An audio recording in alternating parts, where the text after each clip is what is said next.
대단히 감사합니다. 12월은 주님의 강림을 기다리는 대림절기입니다. 영어로 말하면 Advent 혹은 도착이라는 뜻의 arrive의 의미를 갖습니다. 대개 성탄절 12월 25일 이전 한 4주간을 우리는 대림절로 지킵니다. 그리스도를 기다리는 절기입니다. 무슨 의미로 지키느냐? 2000년 전에 이 땅에 오신 예수 그리스도 구주 성탄을 회상하고 그 은혜를 기억하는 절기입니다. 동시에 성령으로 이 땅에 오시고 우리의 마음 가운데 역사하시며 또한 우리의 삶의 현장에 영으로 역사하시는 주님을 더욱더 사모하며 기다리는 절기입니다. 한 걸음 더 나아가서 이 불신 세계와 역사 속에 주님의 임재를 기다리며 저들 가운데 하나님의 복음이 편만하게 증거될 수 있도록 기다리는 절기입니다. 그리고 특별히 마지막 시대 마라나타의 신앙으로 주님이 오시기를 기다리는 절기, 이것이 대림절입니다.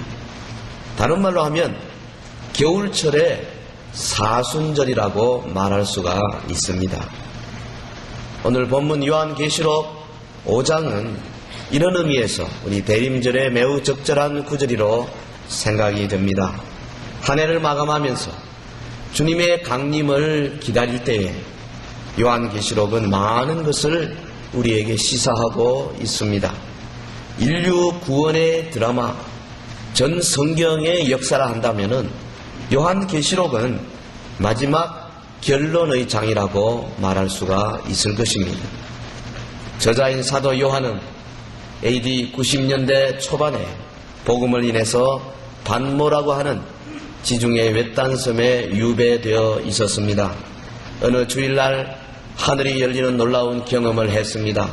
주님이 환상 가운데 장차 이루어질 일을 사도 요한에게 파노라마식으로 보여주셨습니다. 요한계시록 2장 3장에 보면 주님이 당시 소아시아 7교회에 보내시는 사랑의 편지가 기록이 되어 있고, 이 편지는 곧 세계 모든 곳에 흩어져 있는 신약의 교회들에게 주시는 주님의 음성으로 우리가 봤습니다. 요한계시록 4장에 보면 세상을 움직이는 이 하나님의 심판과 축복의 보좌가 잘 기록이 되어 있고, 그리고 오늘 본문 5장, 이것은 드라마의 서막이 시작되는 모습입니다. 역사의 한복판에 서 있는 한 인간의 모습이 있고, 그리고 하나님의 계획을 보여주는 핵심적인 구절이 이곳에 있습니다. 하나님은 보좌 위에 높이 앉아 계십니다. 그는 거룩한 분이십니다. 인류의 구원과 심판을 친히 주장하시는 분이십니다. 그 오른손에 마지막 인류의 역사를 좌우할 하나님의 깊은 비밀을 기록한 두루마리 책이 잡혀져 있습니다. 그 안팎에 글이 써져 있고 밖으로는 7인으로 봉함되어 있습니다. 아무도 이것을 열 수 있는 자가 없습니다. 본문 요한계시록 5장 2절에 보니까 또 봄에 힘있는 천사가 큰 음성으로 외치기를 누가 책을 펴며 그 인을 떼기에 합당하냐 하니, 순서가 좀 바뀐 것 같아요. 누가 그 인을 떼고 그 다음에 책을 펴기에 합당하냐, 이것이 논리적인 순서지만은 그 책의 내용이 너무 중요하기 때문에 사도는 먼저 순서를 바꾸어서 기록하고 있습니다. 누가 이 책을 펼 것이며 이 책을 펴서 하나님의 역사의 마지막 이 수레바퀴를 돌리는 모습을 증거할 것인가? 누가 그 인을 떼기에 합당한가? 천사가 큰 소리로 온 우주에 들리도록 고함을 쳤습니다. 그런데 하늘 위에나 땅 위에나 땅 아래 능히 책을 펴거나 보거나 할 자가 없었습니다. 아무도 없었습니다. 어느 누구도 하나님의 손에 잡혀있는 이 두루마리 책을 열어서 역사의 장을 진행시킬 자격자가 없었습니다. 이 책을 펴거나 보거나 하기에 합당한 자 보이지 않기 때문에 사도 요한은 크게 울었다고 기록했습니다. 왜 울었습니까? 무슨 마음으로 울었습니까? 오늘 저는 이 본문 4장에 사도 요한의 통곡에 초점을 맞추고 전체 말씀을 생각하겠습니다. 첫째로 사도를 통곡하게 한 것은 이 책을 열 사람이 없었기 때문에 그랬습니다. 힘있는 천사가 큰 음성으로 인을 떼고 책을 펴야 한다. 누가 과연 그 일을 할 것인가 외칠 때에 이 책의 내용이 얼마나 중요하며 그 인을 떼는 것이 얼마나 급하다는 사실을 우리가 알 수가 있을 것입니다. 이 책의 내용 속에는 하나님의 구속의 파노라마가 들어있습니다. 이 책의 최종 하나님의 구속의 드라마가 지금 숨겨져 있습니다. 그래서 이 책을 열고 이제 하나님의 구속의 그 서곡을 시작을 해야 되는 겁니다. 인류에게 하나님의 구원의 역사가 이루어지도록 하나하나 진행을 해야 될 터인데 이것이 얼마나 중요하고 얼마나 비밀스러운 것인지 하나님은 7인으로 봉함했습니다. 물론 7이라는 숫자는 완전수지요. 더 이상 봉함할 필요 없을 만큼 완전하게 봉함을 해 놓았습니다. 인류 구속의 역사는 진행이 되어야 하는데 누군가가 와서 이 인을 떼고 책을 열어야 시작이 된다는 거지요. 여러분, 일찍이 선지자 다니엘은 하나님의 말씀을 받았습니다. 다니엘 8장 26절에 너는 그 이상을 간수하라. 이는 여러 날 후에 이름이니라. 여호와 하나님께서 벌써 예수님 오시기 전 수백 년 전에 다니엘에게 이 말씀을 주셨습니다. 다니엘서 12장 4절에도 다니엘아 마지막 때까지 이 말을 간수하고 이 글을 봉함하라. 많은 사람이 빨리 왕래하며 지식이 더하리라. 봉함되어져 있는 하나님의 그 비밀스러운 지식을 누가 열 수 있을 것인가? 본문 3절에 하늘 위, 땅 위, 그리고 땅 아래에 능히 책을 펴거나 보거나 할 사람이 아무도 없다는 말이 무슨 말입니까? 천사들도 이 책을 펴기에 합당치 않습니다. 땅 위에 어떤 거룩하고 윤리적이고 도덕적이고 훌륭한 선생이라 할지라도 이 책을 펴거나 보거나 합당하지 않습니다. 땅 밑에 모든 어둠의 세력이 총동원됐다 할지라도 하나님의 보좌에 앉으시고 그 오른손에 책을 들고 계시는 그 모습에서 어느 누구도 책을 받아 펼 수 있는 자가 없었습니다. 이 세상은 그러므로 자체적으로는 구원의 소망이 없습니다. 절망적입니다. 여러분, 인간은 유토피아를 꿈꾸고 인간은 이 땅에서 정말 파라다이스를 꿈꾸고 그야말로 아름다운 삶을 누리기를 원합니다. 인간의 지식이 발달하고 과학이 발달하고 문명이 발달할수록 어찌하면 사람이 쉽게 그리고 편하게 우리의 정욕을 채워가며 아름답게 살 수 있을 것인가? 온갖 법을 만들어내고 혹은 무기를 만들어내고 혹은 우리 사회 안에 여러 가지 기관들을 만들어서 아름다운 세상을 만들려고 노력하지만은 그러나 인류의 역사 우리가 돌아볼 때에 유토피아는 그냥 오히려 디스토피아, 유토피아의 반대말입니다. 삶의 조건과 질이 지극히 나쁜 상황으로 계속해서 가고 있는 것입니다. 요한계시록 6장에 나타난 4명의 말탄자의 비유만 보더라도 디스토피아의 현저한 모습입니다. 전쟁과 기근과 역병과 죽음이 우리를 누르고 있습니다. 오늘 우리 시대의 디스토피아 이미지를 강하게 보여주는 여러 단어들이 있지 않습니까? 예를 들면 저 히틀러 치하에서 600만 명 이상의 많은 사람들이 가스실에서 죽어간 이 홀로코스트,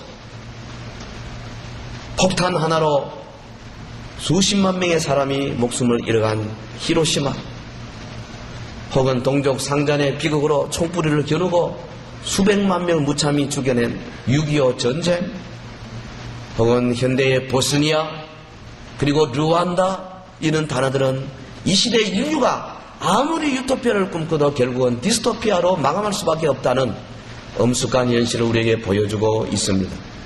여러분, 21세기에 들어와서 우리 모든 학자들이 염려하는 것이 바로 인구 폭발입니다. 사람이 얼마나 이 땅에 많아져 가고 있는지, 일부 선진국들은 사람의 숫자가 줄어든다고 걱정하지만은 그러나 이 지구를 덮고 있는 대다수의 국가들은 지금 인구 때문에 골치를 아파하고 있습니다. 예수님 시대의 인구는 지금 미국의 인구 정도밖에 되지 않았습니다. 한 2억을 겨우 그저 넘을 정도였습니다. 그런데 오늘 이 시대에 60억을 넘습니다. 앞으로 20년, 30년이면 100억이 될 거라고 말하고 있습니다. 도시가 얼마나 팽창되고 있는지요. 100만 이상의 도시들이 오늘 현재 한 432여 개가 됩니다. 앞으로 25년 이후에는 650개가 될 것이라 그럽니다. 사람들이 도시로 몰려듭니다. 무슨 문제가 생깁니까? 인간의 인권이 유린되고 어두운 골목길에 무참한 여러 폭력이 행행하고 마약과 섹스와 우리 인간이 지어낼 수 있는 모든 죄들이 범람하는 곳이 바로 도시입니다. 앞으로 이 도시를 통해서 사회적 소외감을 가지는 수많은 사람들이 일어나게 될 것입니다. 비인간화가 계속해서 진행되고 있습니다. 거기에 과학이 발달하고 컴퓨터와 혹은 여러 가지 이제 과학 문명의 이기들로 말미암아서 사람이 점점 더 군중 속의 고독을 느낄 수밖에 없는 시대가 되어가고 있습니다. 이 가운데 특별히 제일 우려되는 것은 교회가 고립되어 가고 있다는 사실입니다. 여러분, 우리가 살고 있는 이 땅은 그것을 느끼기가 좀 어려울지 모르겠습니다만 오늘 이 시대에 기독교의 뿌리가 전혀 없는 거대한 슈퍼 자이언트 도시들이 얼마나 많이 생겨 있는지 아십니까? 1935년 1000만을 넘어선 뉴욕 이래로 여기저기에 슈퍼 자이언트 도시들이 생겨났는데 동경이나 상해나 북경이나 캘커타나 자카르타나 봄베이나 카이로나 바그다드나 카라치나 이런 도시들이 거의 다 예수 그리스도의 뿌리가 전혀 없는 도시들로 채워져 가고 있어요. 1000만이 넘는 거대한 도시들이 여러분 오히려 회교도나 불교도나 혹은 이방 신들로 인하여 가득 차고 있는 도시들이 되고 있습니다. 방콕만 하더라도 거기 기독교가 들어간 지가 수백 년이 되었는데 예수 믿는 사람이 아직 0.1%도 안 됩니다. 동경이 그러하고 오사카가 그러합니다. 파키스탄의 자카르타 같은 곳은 카라치 같은 곳은 아예 그게 예수 믿으면 붙어 있을 수가 없는 것입니다. 인도네시아의 자카르타가 그러하고 인도의 봄베이가 그러하고 특별히 중국의 상해나 북경은 그야말로 엄청난 속도로 지금 도시가 커져가고 있으며 수백만 명씩 막 몰려들고 있는데도 불구하고 하나님을 믿는 백성들과 교회는 극소수에 불과하다는 이 슬픈 현실을 우리가 보고 있습니다. 예수 믿는 사람, 전도되어서 구원받는 사람이 한 사람이 생기면 예수 믿지 아니하고 태어나는 사람은 3사람, 4사람입니다. 지금 기독교의 인구는 그 비율로 볼 때는 가면 갈수록 점점 줄어들고 있습니다. 예수께서 말씀하시기를 그러므로 너희는 가서 모든 족속으로 제자를 삼아 아버지 아들 성령 이름으로 세례를 주고 내가 너희에게 분부한 모든 것을 가르쳐 지키게 하라 대위명을 주셨건만은 오늘 교회는 힘을 잃었습니다. 가면 갈수록 수많은 불신자들이 우리 주변을 더 덮고 있습니다. 동방의 예루살렘이라 하던 이 대구시는 지금 갈수록 점점 불신자의 율이 많아져 가고 있습니다. 교회는 피폐되어 가고 있습니다. 주님의 구원 섭리가 지금 진행되지 않으면 안 됩니다. 주님의 초자연적인 역사에 간섭이 있어야 합니다. 이런 양이 보좌로부터 그 두루마기 책을 받아서 인을 떼시고 역사를 수레바퀴를 한 걸음 한 걸음 돌려가셔야 된다는 사실입니다. 이 책을 펴거나 보거나 하기에 합당한 자가 보이지 않기로 내가 크게 울었더니 사도 요한이 통곡했습니다. 여기 울었다는 말은 에클라이온 미완료 형태입니다. 그러니까 계속해서 크게 울고 있었더라 하는 말입니다. 아무리 살펴봐도 저 하나님의 보좌에 저 책을 열어서 역사를 진행시킬 어떠한 존재도 보이지 않았습니다. 사도 요한의 마음이 불타올랐습니다.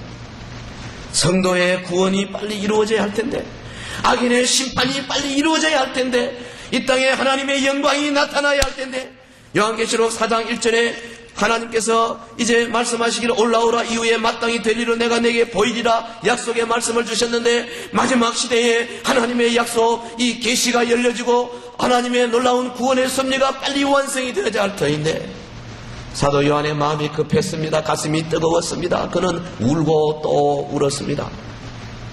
누가 하나님의 보좌에서 저 책 받아서 열어서 이 마지막 시대에 속히 고생하고 고통받는 주의 백성들을 구원해낼 것인가? 오늘 저와 여러분도 이 사도의 울음이 있어야 될 줄로 믿습니다. 이 마지막 시대를 바라보고 이 되어가는 인류의 역사를 바라보고 하나님이여 속히 오셔서 이 인류의 역사를 주님이 뜻한 대로 마감하시고 우리 사랑하는 주의 백성들을 주님의 나라로 인도하소서. 부르짖으며 울며 하나님 앞에 통곡하는 우리의 기도가 있어야 될 것입니다. 요한은 계시에 대하여 사모하고 뜨거운 열정을 가졌습니다. 하나님의 계시에 대한 사모하는 마음이 있었습니다.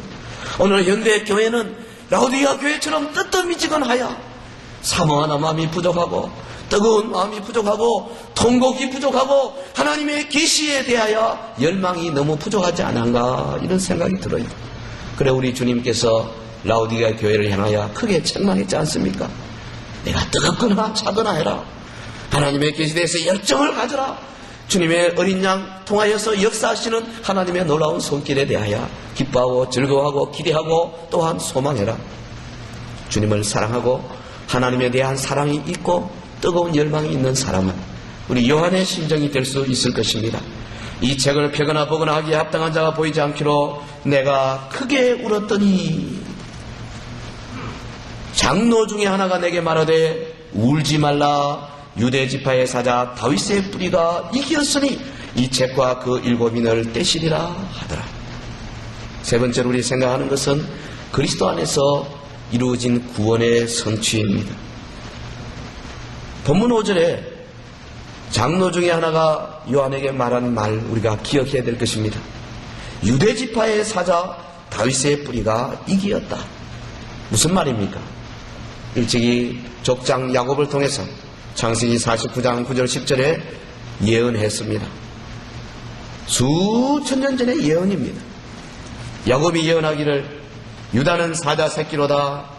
홀이 유다를 떠나지 아니하며 7위자의 지팡이가 그 발 사이에서 떠나지 아니하시기를 실로가 오시기까지 미치리라. 선지자 이사야 11장 10절에 다윗의 뿌리가 이길 것이라고 예언했습니다. 곧 예수 그리스도를 가리키는 말씀입니다. 여기 이기었다는 말, 에니케센, 이 말은 단순 과거, 에어리스트입니다. 그러니까 과거의 어떤 사건, 결정적인 사건을 통해서 끝내버린 것을 말합니다.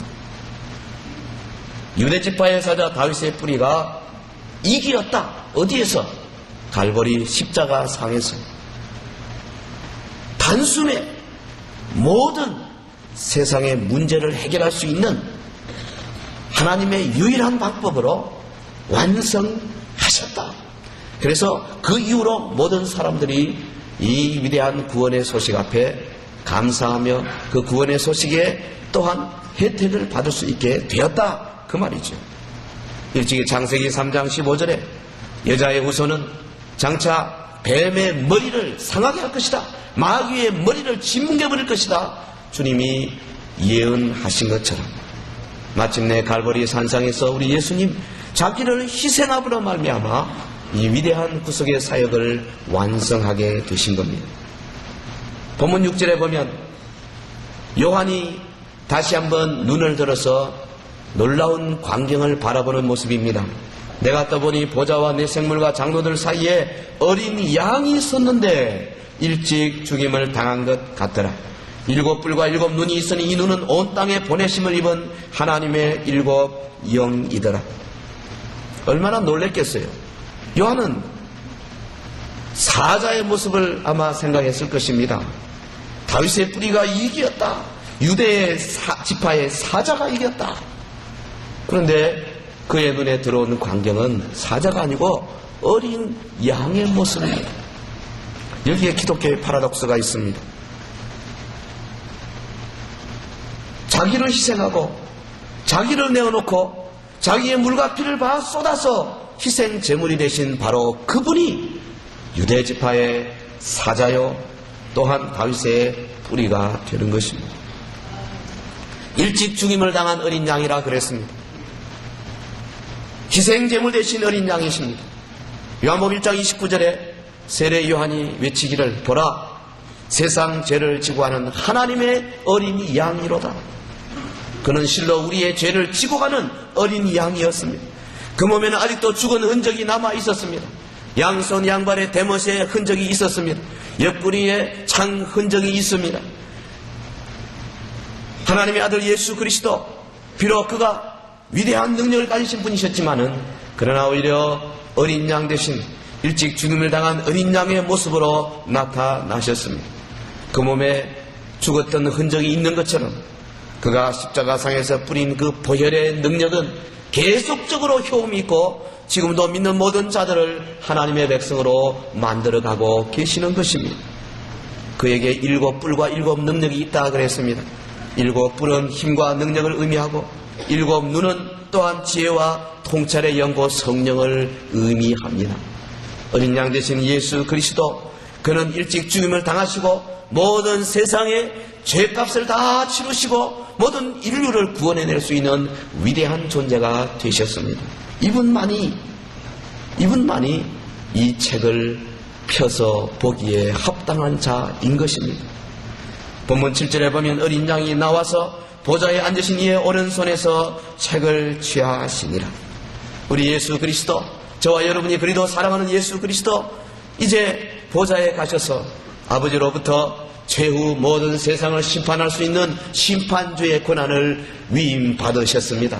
이 대임을 받으시고 이제 그의 손에 책을 들고 인을 하나하나 떼시면서 책을 펴셔서 이 마지막 종말의 드라마를 하나하나 연출하고 계시는 겁니다. 어지러운 모든 세상의 문제를 해결할 수 있는 오직 예수님밖에 없으십니다. 오늘 우리에게 주어진 이 어려운 문제를 해결할 수 있는 분은 오직 예수님밖에 없으십니다. 이 지구를 뒤덮고 있는 무서운 회교의 세력과 불교의 세력과 혹은 이단의 세력과 마귀의 세력들을 대항해서 하나님의 교회에 생명을 주고 일어날 수 있도록 역사하시며 부흥을 일으킬 수 있는 유일한 분은 오직 예수 그리스도밖에 없으신 줄로 믿습니다. 놀라운 일들이 앞으로 계속되게 될 것입니다. 성도 여러분, 오늘 우리가 살고 있는 이 시기는 복음이 평만하게 증거될 수 있는 시기입니다. 그러면서 동시에 처처의 난리와 난리의 소문, 전쟁의 소문, 혹은 지진의 기근의 소문들, 역병의 소문들이 있는 곳입니다. 동시에 하나님의 말씀이 이제 먼저 믿는 자들을 통하여서 땅끝까지 전파되고 있는 시기입니다. 저는 이 시기를 진통의 시기라 생각을 합니다. 하나님께서 어린 양 통하여 이제 인을 하나하나 떼게 하시고 마지막 종말의 놀라운 역사를 이루고 계시는 시기라고 생각이 돼요. 그러므로 우리 모두 주님을 찬양해야 되겠습니다. 오늘 본문 8절, 9절, 10절에 보면 이제 네 생물과 24 장로들이 어린 양 앞에 엎드려서 각각 금은고와 향을 담은 대접을 가졌다 그랬습니다. 저들이 가진 금은고는 찬양할 수 있는 도구입니다. 저들이 가진 모든 도구를 동원하여 주님을 찬양하기를 원했습니다. 그리고 한 손에 들은 금 대접은 성도의 기도라 그랬습니다. 어떤 기도를 말하겠습니까? 신학자 저지 레드는 말하기를 이 성도의 기도는 각 성도들이 자기의 일거수일투족 의식주의 삶 속에서 필요한 것들을 요구하는 그런 기도가 아니고 Thy kingdom come, 주님의 나라가 임하옵소서, 나라가 임하옵소서 기도하는 그 기도, 뜻이 하늘에서 이룬 것처럼 땅에서도 이루어지이다 기도하는 우리의 기도, 성도들이 합심하여 하나님의 뜻이 이 땅에 이루어지기를 원하며 기도하는 그 기도, 그것이 금대접에 담겨서 하나님 앞에 올려지고 있다고 해석했습니다. 그렇습니다. 여러분, 오늘 우리의 기도 가운데 나의 의식적 문제 때문에 울며 기도하는 그런 기도보다 진실로 하나님의 뜻이 이 땅에 이루어지기를 위하여 기도하고, 하나님의 복음이 온 땅에 전파되기를 위하여 기도하고, 하나님의 몸된 교회가 날마다 부흥되기 위하여 기도하고, 특별히 하나님의 나라가 이 땅에 이루어지기를 위하여 기도하는 그 기도들은 어디 가지 않습니다. 저들을 통하여 금대접에 담겨져서 하나님의 보좌에 올라갈 줄로 믿습니다. 믿습니다. 그 기도 많이 하셔야 돼요. 큰 기도 많이 하셔야 돼요. 하나님의 나라가 이 땅에 이루어지기를 우리는 기도하고 또 기도해야 되겠습니다. 그리고 저들처럼 우리도 새 노래를 노래해야 되겠습니다. 책을 가지시고 그 인봉을 떼시기에 합당하시도다. 일찍 죽임을 당하사 각 족속과 방언과 백성과 나라 가운데서 사람들을 피로 사서 하나님께 드리셨다. 오늘 우리의 기도가 되고 찬양이 되어야 할 것입니다. 그렇습니다. 인봉을 떼시기에 합당하신 이는 오직 예수 그리스도밖에 안 계십니다. 여러분, 이 땅에 무슨 위대한 성인들이 많고 훌륭한 자들이 많이 있지만은, 그러나 오직 어린 양 대신 예수 그리스도만이 이 마지막 시대에 역사의 수레바퀴를 돌릴 수 있는 자격자가 되는 것입니다. 온 교회는 그러므로 어린 양의 보좌 앞에 무릎을 철저하게 꿇어야 할 것입니다. 우리의 곧은 목을 꺾어야 할 것입니다. 하나님 앞에 우리가 철저하게 순종하는 자세가 되어야 할 것입니다.